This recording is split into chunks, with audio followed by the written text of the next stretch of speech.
Shalom, shalom.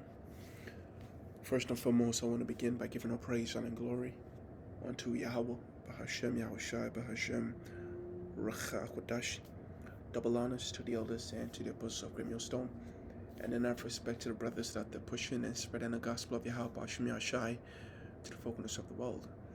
Now, through the spirit power of Yahweh, Bahashem, Yahushai, I have a very interesting article which is entitled, U.S. officials say Washington has agreed to give Ukraine security guarantees in peace talks, right? And there are some few things in this article that I read that I think is very interesting. And so what I'm going to do to help drive my point across is, I'm going to read that. So I have a video, showing you, explaining the geography of Russia. And if we watch this video and we understand pretty much the kind of situation that Russia is in, geography-wise, then maybe it'll be easier for us to understand, or easier for us to believe, or imagine how easy it is for the Lord, to pull, this off, the prophecy in the book of Ezekiel, the 38th chapter, right? When we read it, we're going to find out that when the Lord said,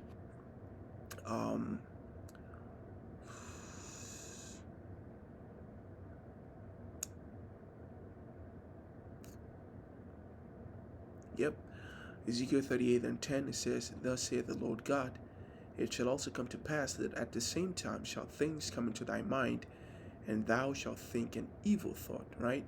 So what is that evil thought that the Lord is going to put in them? Well, it's the mindset that, hey, we must go out and fight.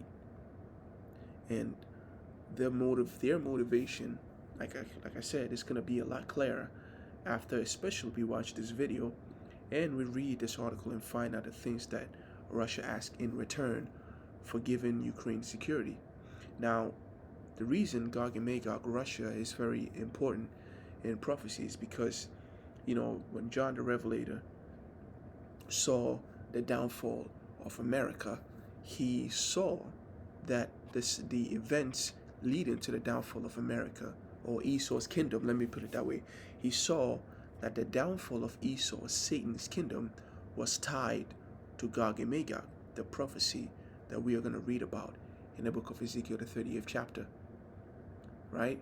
So when they did what they have to do, when they go out to the breadth of the earth, and they went up to the valley of Jehoshaphat, which is where the land of Israel is, which is what's called the camp of the saints, about their beloved city.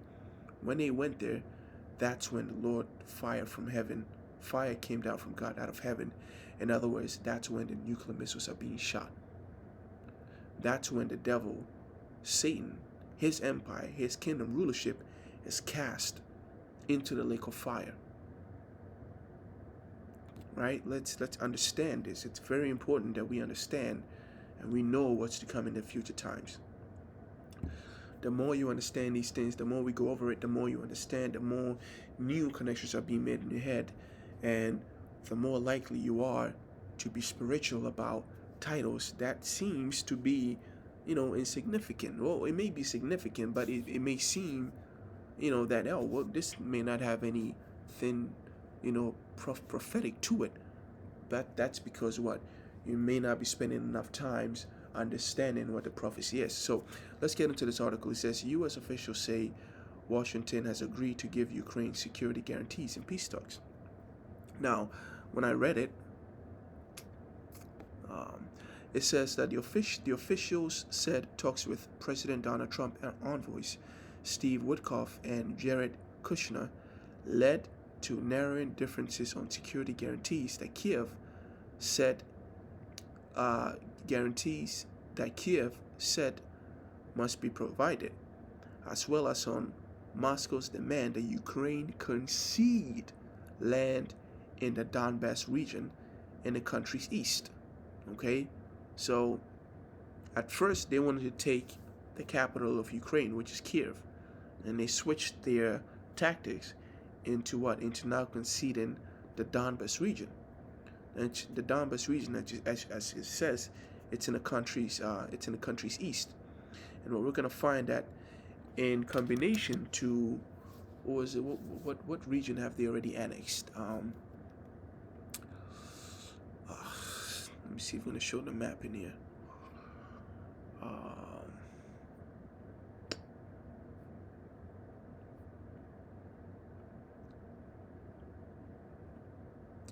Right. So yeah, we're also gonna get into it. We're gonna get into all of that, but when you go into the Donbas region, in addition to Crimea, that's what I'm looking for. So in addition to Crimea being annexed, you find out that Russia has secured, access to at least, the Black Sea, which would then allow them to go into the Mediterranean once they link up, once they become allied with Turkey. Okay, because the one thing people don't really recognize or don't realize about Russia is that when it comes to control to the sea, if they ever engage in war, their access to the oceans around them doesn't really give them that much of an advantage, right? So, okay, let's just keep this in mind for now, and then we're gonna watch this video. Throughout the centuries, Russia has wielded immense political, economic, and military influence across the world. But there's always been a problem that severely limits Russia's dominance as a world superpower. A problem which, even today, has significantly affected the country's decisions. Russia's geography is far worse in comparison to basically every other country in Europe, and here's how. For starters, let's take a look at this map of Europe. This map in particular shows the elevation of different parts of the continent. As you can see on the map, there are virtually no mountains anywhere near Russia's western border acting as protection. Instead, there's essentially the opposite. These massive stretches of flat land are known as the Great European Plain and the Eurasian Steppe, and they make Russia's western border almost impossible to defend. It also doesn't help that major Russian cities like St. Petersburg and Moscow are located pretty close to the edge of Russia's borders, meaning that if an invading army wanted to take over Moscow, they would only have to travel around 500 kilometers.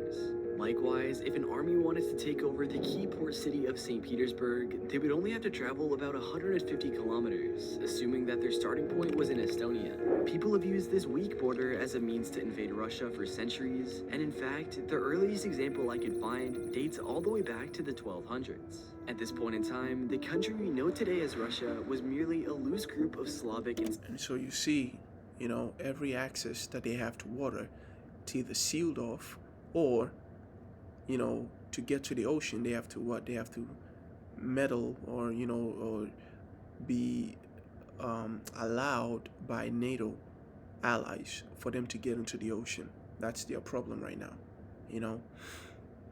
Scandinavian peoples known as the Kievan Rus. They were a thriving society in Eastern Europe at the time, but unbeknownst to them, a rising empire more than 3,000 kilometers away would be looking westward for land to pillage. These people were the Mongols and had the largest land empire on Earth. Being such a powerful civilization, it's not surprising that they were able to notice this weakness and use it as a gateway to invade the Russians. A total of more than 40,000 Mongols on horseback made their way to the Kievan Rus, and it quickly fell in the face of this giant attack. It would be more than 240 years until the Russians were finally free from the Mongols, and this invasion proved just how much of a weakness this border was for the Russian people. Fast forwarding to today, Russia still possesses this massive geographical weakness. However, naturally, the Russians have tried to find ways to defend this weakness, making it harder for any country to take advantage of it. The most obvious way in which this weakness has been countered